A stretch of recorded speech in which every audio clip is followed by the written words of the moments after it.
Isa na naman pong buhok ang nawalan na naman pong pag-asa. Opo, tama po kayo mga madamdamin sa nakikita niyo po. Nasunog at nagkanda putol-putol ang buhok ng naka-naka po natin. At talagang deserve po niyang magkaroon ng pre-hair transformation dahil isa po siya sa napili po nating bigyan ng libreng treatment sa kanyang nasunog na buhok. Dahil 6 years anniversary po natin sa salon po namin noong July 26. Sobrang bilis ng panahon, parang kailan lang. 4 lamang po kami nag-start dito. Ngayon, ang dami ko ng naka-naka. Ayan na si naka-naka, congratulations! And pinashampoo muna natin yung kanyang buhok. Take note mga madamdamin yan, lalong-lalo na sa mga kapwa hairdresser ko dyan. Sa mga salonista, sa mga salon owner, kapag pinashampoo po natin yung mga nadurog, nag-rubberize, nag-frizzy, kailangan yung part na nag-rubberize ay ipa-conditioner nyo na po. Para kapag nagtitreatment po tayo na meron pong straightening effect ay hindi lalong mag-dry ang kanilang buhok. Yun po yung technique dyan. May mga tamang pamamaraan, pero syempre meron tayo talagang kanya-kanyang technique at pamamaraan. Pero at least, sinishare ko po yung pamamaraan po natin. After that, binlow dry po natin ng 80%, lalong-lalo na yung part sa kanyang tuktok dahil kumukulot po ang kanyang buhok. Meron po siyang natural curl. And ito po yung gagamitin po nating treatment. Pinaghalo po natin yung royal jelly and then yung best smooth na pang protein straight band po natin. And available po yan dito sa Regine Bernardo Beauty Salon. Pwede po kayong bumili sa amin. Pampanga Distributor. Ayan po, yung pag-mix naman po nito is 50-50. 15 black, 15 white. Kaya 50-50. Haluin ng mabuti. Ikot-ikutin lang, ikot-ikot lang by Sarah G. After that, ay ipapatikim ko na kay naka-naka. Joke lamang po, po tatakmanepin man. And dito po sa puntong ito, sa oras na ito, ay may mga madamdaminians na po tayong nakasalang.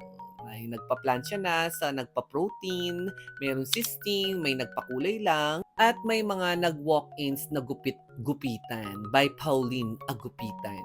And sa mga nagtatanong sa mga madamdaminians po natin na nanunood ngayon kung pwede daw po bang mag-walk-ins, pwedeng pwede. Open po kami ng Monday until Saturday. Sunday po, day off po namin. 9 a.m. until 3 p.m. lamang po kayo. Ngayon, kung mag-walk-ins po kayo, pwede po kayong pumunta ng morning. As long na hindi pa po kami busy.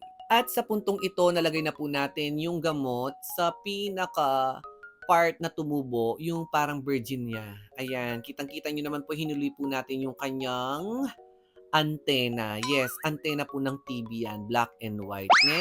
Sa mga madamdaminians po natin, kapag kulot po yung buhok ninyo, wag na po kayo magpa-Dora Bangs kasi magma-McDonald lamang po yan. Lalong-lalo na kung super kinky.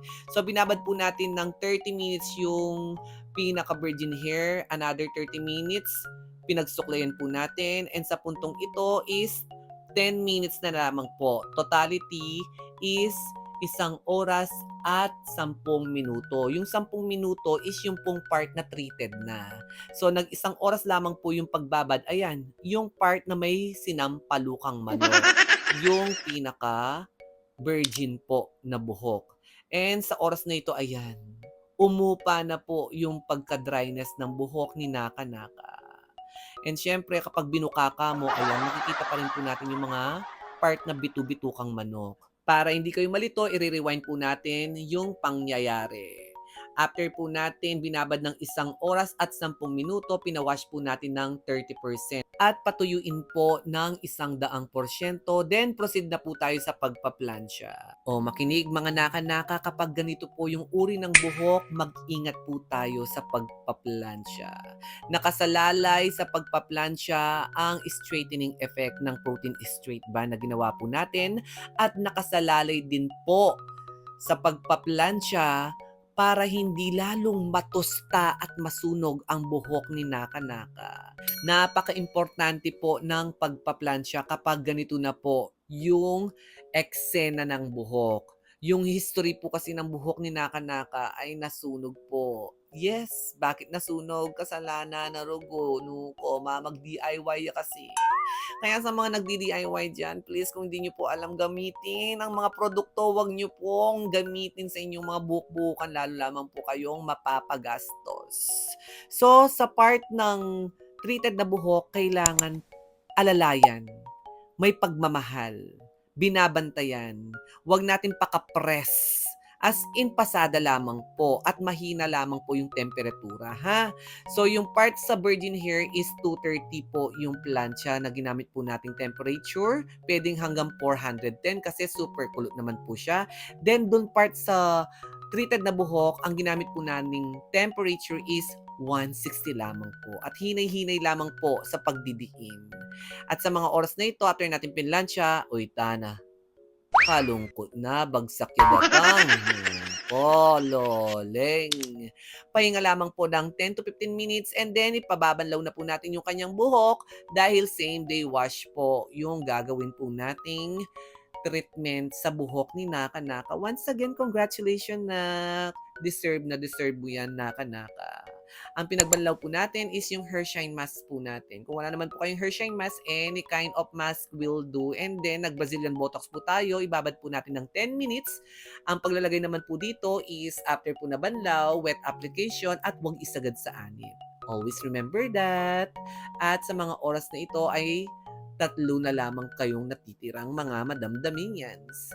At dito ay malalaman na po natin yung pinaka-final result po niya. Blower-blower lamang po ng medyo malamig para iwas dry sa buhok ng ating mga client. Lagi po natin pakakatandaan mga madamdaminians ko at sa mga gustong maging hairdresser at nangangarap po na magkaroon ng negosyo bilang salon owner in the future. Mahalin nyo lamang po ang inyong mga ginagawa, lalong-lalo na ang iyong trabaho. Number 1 is pakikisama. Kailangan malawak po ang ating kaisipan. Pahabaan po natin ang ating mga pasensya dahil yun po ang susi para sa tagumpay ng iyong negosyo. Pati na rin ang mental health, di ba? Mag-iwas-iwas po tayo sa mga stress para maalagaan po natin yung mental health. Be positive always. Be good and be kind always. Huwag po tayong maging mayabang, maging matapobre at masungit. Lalong-lalo na po, huwag po tayong maiinggit dahil mapapahamak lamang po tayo. At sa mga oras na ito, mga madamdamin, boosh. Nag-spaghetti pababa na po kami ni Naka-Naka dahil maganda yung naging resulta ng buhok ni Naka-Naka. Tignan nyo naman po, from this to this. Diba? Napakalaking improvement. Nasunog yung buhok niya dahil sa kaka-DIY ni Naka-Naka. Pero ngayon, malaking improvement niya sa kanyang buhok-buhukan. Ayan, no? Ito yung before niya at ito naman yung kanyang after. So, di ba, mga madamdamin, lahat may solusyon. Walang susuko. Kung pagod ka na, pwedeng magpahinga. Pero, walang susuko. Laban lang. Hanggang dito na lang, mga madamdamin. Don't forget to subscribe. Ay.